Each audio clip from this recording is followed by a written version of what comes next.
Happy Monday, McVeigh students. Good morning. Outside today, a little bit cloudy, a little bit breezy, chilly again, but we good to get our workout going with some clean, fresh air here. If you're able to get outside today, always try to get outside and get some moving around, and if you're allowed to, if you're able to. We're going to do some things with soccer today. If you have a soccer ball around the house, get a soccer ball. If you don't have a soccer ball, you can use any kind of ball. I'm going to show you some things today with soccer. I have a little goal here to demonstrate some things. Let's get started with our exercises that we normally do, and we'll do a couple newer ones too. Let's get a little workout in. We'll do some things with soccer, and then I'll assign you some things to do on your own for a few minutes after I sign off, some things that you can work on.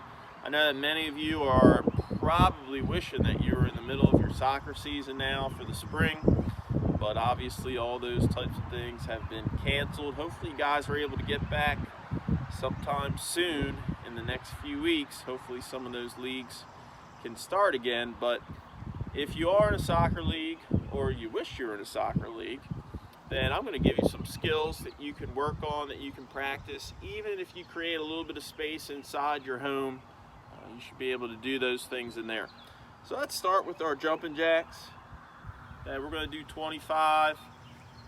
I'll count to 10 and then every 5 after. Ready, go. 1, 2, 3, 4, 5, 6, 7, 8, 9, 10, 15, 20,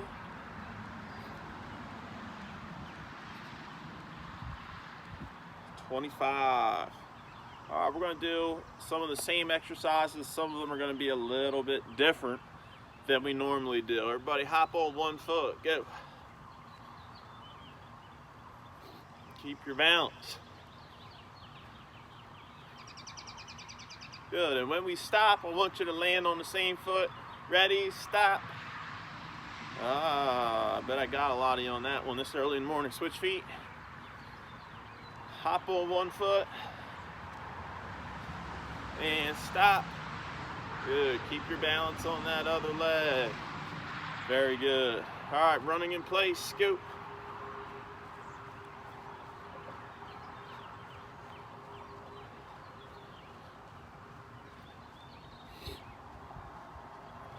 All right. Hopefully everybody had a good breakfast this morning.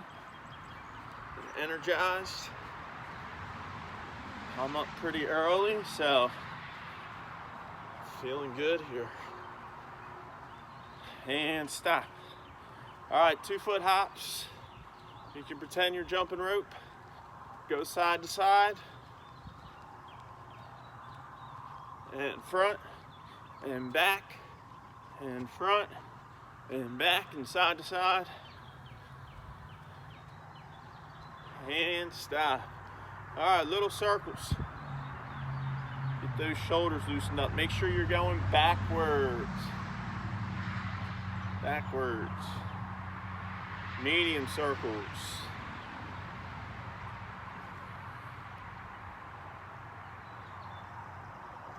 Good. Big circles. Loosen those shoulders up. Good. And this one feels really good in the morning. Get all that tightness out of your body, out of your neck. Good. All right, crisscrosses. Loosen those arm muscles up. That's it. Just bringing your arms across your body. Good. And twists. Very good.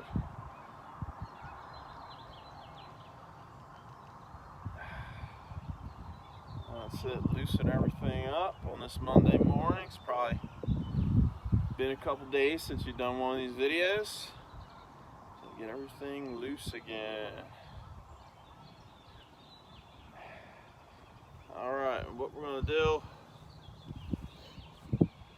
go back to jumping jacks. We're gonna do 25. Now we got everything a little looser. Ready, go. 1, 2, 3, 4, 5, 6, 7, 8, 9, 10, 11, 12, 13, 14, 15, 20,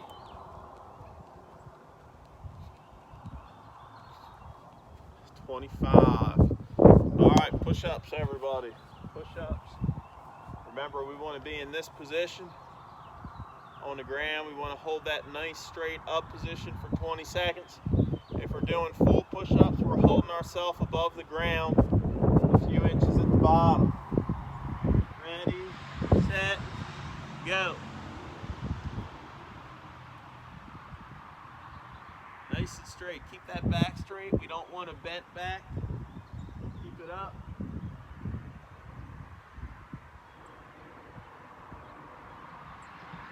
A few more seconds.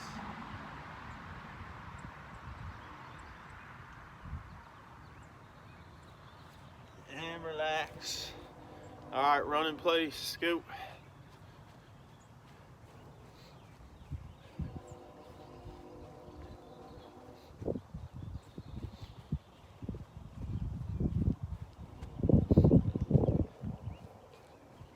Good. A little faster. A little faster. Faster. And stop. All right, little circles again. Let's loosen those shoulders up. These are good for your arms. That's it.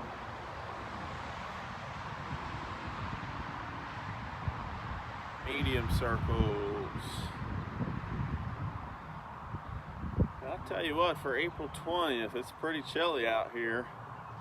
Even though the temperature is not as cool as it's been recently in the morning, it's pretty chilly. Windy, big circles.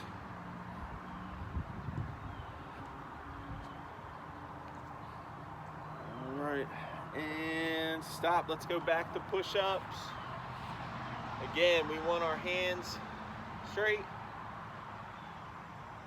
When we go down, our arms bend, but our back stays straight. And we don't want our hips way up in the air. We don't want our knees or our back sagging down toward the ground. Ready, go. Can anybody do it on their knuckles out there? Can you get on your knuckles while you do it? Try that. Try moving your hands closer than they normally are. A few more seconds.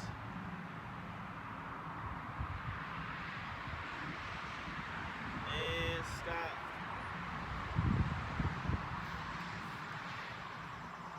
All right, let's stretch our arms now. Take one arm, pull it across your body.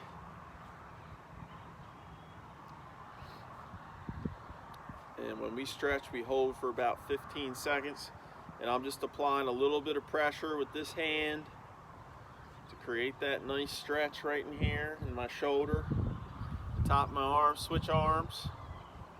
Do your other one there. Stretch across. Good. Looking like another somewhat chilly week here in April. No 70s in sight, but still pretty warm compared to what it's been to get outside. And relax. Put one arm behind your head.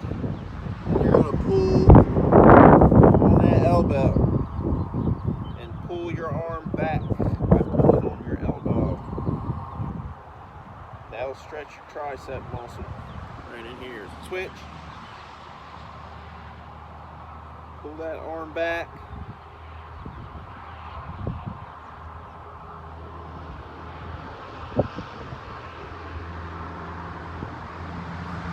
Good. And big truck going by here. You may have heard that. Pull one leg back. If you need to hold on to a wall or something, hold on. Make sure your knee is pointing straight down toward the ground. And we don't want this. Straight down to the ground. That's stretching your quadricep muscle right here. One of the largest muscle groups in your body. And it's important to have well-stretched quads to keep your knees healthy. And switch legs. Good. Keep your balance. You can touch your belly button to keep your balance. That just helps center your center of gravity a little bit better. And again, point that knee right down toward the ground. Good. All right, a hip flexor stretch. Remember, your hip flexors are right in here. I'm going to put one leg behind me. Let me stand sideways here so you can see me better. I'm going to put my left leg behind me, and I'm going to lean back a little bit. I'm going to put my right arm in the air, left leg behind me, right arm in the air, and I'm going to pull that right arm across toward my left, and I'm going to feel that stretch right in here. And let's hold that for 15 seconds. And your hip flexors are one of those pesky muscles where if they're not stretched properly, you can have a whole lot of pain issues in your knees and your feet, all over the place. All right, put that other leg behind you. In this case for me, it's my right leg, left arm in the air. I'm going to take my right hand and pull my left arm toward my right, and I'm leaning back a little bit, and you should feel that right in here. I do. And relax. And then of course, let's touch our toes. Yes, you have to bend your knees a little bit. Get as far toward your toes as you can without bending your knees too much.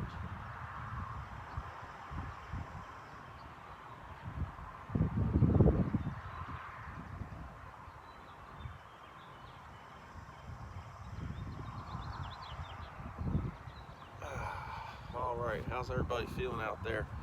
Should be a little looser. Let's do a couple more exercises and then we'll get to some quick soccer skills here, and then I'm going to assign you to practice some things on your own. Everybody run in place, go.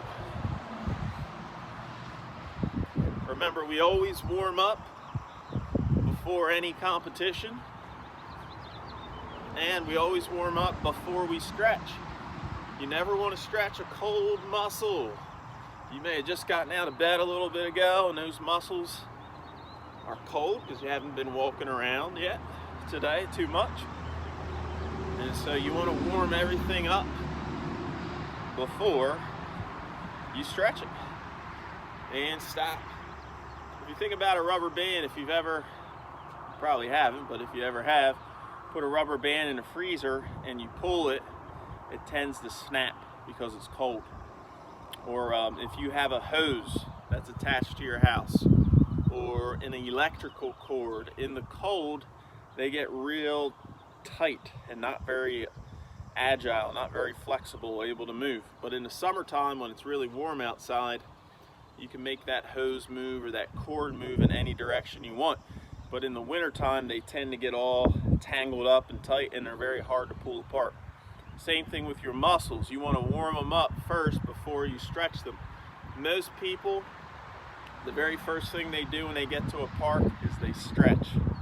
And they really should walk for a little bit or run for a little bit or whatever form of exercise they're doing for a few minutes and get everything a little bit primed and a little bit warm before they stretch. So remember that, kids. All right, let's do one more set of push-ups and then we'll start our soccer. Ready? Go. Keep that back relatively straight.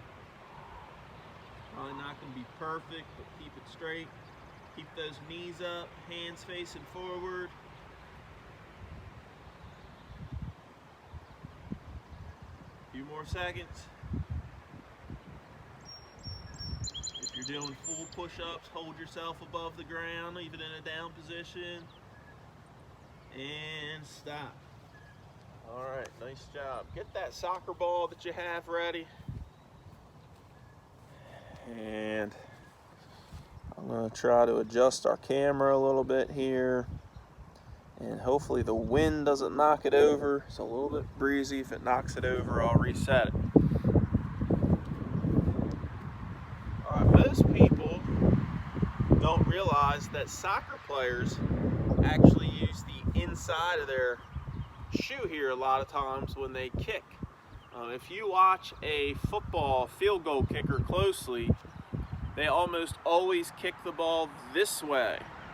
And a lot of the general public, when they kick the ball, they use their toes. They use the very front of their shoe. And we don't really want to do that. As a matter of fact, when soccer players kick the ball head on, they use their shoelaces, like this. Okay, their shoelaces. So what I want you to do is I want you to get that soccer ball ready on the floor.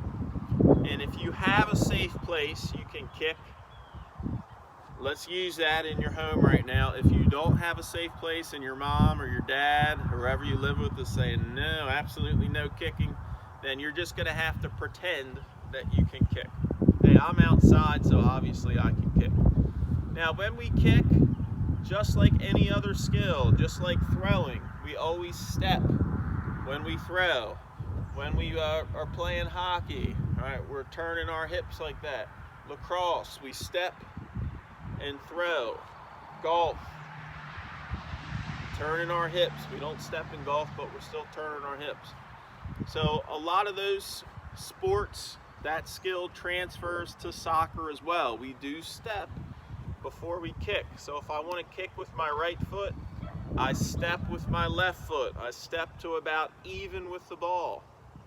Okay, so my left foot and the ball are even with each other. I'm not stepping way behind the ball, or I'm not stepping in front of the ball. I'm even with each other. Okay, I'm going to step into it and use the inside of my foot to kick. If I were kicking the ball with my left foot, I'd step with my right foot and use the inside of my foot to kick. Now, most of the time when you use the inside of your foot, it's usually a more controlled kick, like for passing. For example, we'd almost always use the inside of our foot to pass. Uh-oh. I was concerned about that. For passing, we'd almost always use the inside of our foot because it allows us to be much more accurate. When you have a big, wide surface area like the inside of your foot, it just makes it a little bit easier. If I were actually trying to shoot the ball on goal, I might use my shoelaces because I can create a lot harder velocity with my kicking motion than with the inside of my foot. My leg does not move as fast this way as it does this way. Just feel that. This motion right here, I just can't get as much power as this motion right here. So depending on your situation in soccer would determine what type of foot angle you would use your shot for. Most people don't realize that in soccer, you have to be able to use your left foot and your right foot. As a matter of fact, boys and girls, in all sports, you have to be able to use both sides of your body. In basketball, you have to be able to shoot right-handed and at least shoot from close range laying up with your left hand, or vice versa if you're left-handed. In basketball, you need to be able to dribble well with both hands. In lacrosse, you need to be able to play right-handed and left-handed. Yes, most people have a better side that they're more comfortable with, but you still have to be able to play with both sides. In hockey, you need to be able to play on your forehand and on your backhand. In tennis, same thing. You need to play on your forehand and your backhand. Baseball is one of those sports where you don't necessarily have to be able to bat right-handed or left-handed, although there still are a few switch hitters in the game. But most sports, you still need to be able to do things with both sides of your body. Soccer is definitely one of those. You can't just be a one-dimensional player. All right, so let's take a kick here. All right, I'm going to keep facing you. I have a goal behind me just for a prop here. All right, you're going to step and kick. All right, with the inside of your foot. Go ahead and try that out. And bring that ball back. And now let's try kicking the ball with our shoelaces. And you're probably going to see a difference. It's a little bit harder. All right, same thing, step and kick and get your ball and bring it back. Now most of the time, you'll see if there's a soccer ball that's in the air, a player a lot of times as that ball is falling will kick the ball out of the air with their shoelaces. Okay? But a lot of times, if they're just passing the ball, they'll use the inside of their foot. Again, the inside of your foot is wider than your shoelaces. Your shoelaces are only about that wide. So that allows you to be much more accurate with your passing if you're passing the ball to a teammate, but again, not as much power. So depending on your situation in soccer, you'd use your shoelaces or you'd use the inside of your foot. Now there is one other way or one other method that you could use the ball in some situations, and that's using the outside of your foot. And sometimes, depending on your situation and depending on if the ball's coming to you from that side, sometimes it's just easier to tap it in with the outside of your foot rather than try to turn your whole body around or let it come across your body and hit it with your other foot. It's a little bit difficult. So let's give that a try. All right, you're going to step, but you're going to step a little bit this way instead of coming at it from this way, since you're going to use the outside of your foot. And use the outside of your foot and try to kick that ball. Try that out. All right, that's a little bit trickier. Now, boys and girls, remember whenever we dribble a soccer ball, we use all those same things. We use the inside of our foot. We use the outside of our foot. Sometimes we put our foot on top of the ball and cross it. Sometimes we put our foot on top of the ball and pull it behind us. Okay, inside of the foot. Sometimes if I want to go this way, I use the outside of this foot. Or if I want to go this way, I'll use the outside of that foot. Sometimes if I want to go this way, I'll put my foot on top of the ball and pull it across. Or if I want to go this way, I'll put my foot on top of the ball and pull it across. So these are all different methods for dribbling, all different methods for kicking. A lot of us may have thought that we simply just used our toes to kick the ball, and that's what soccer players did.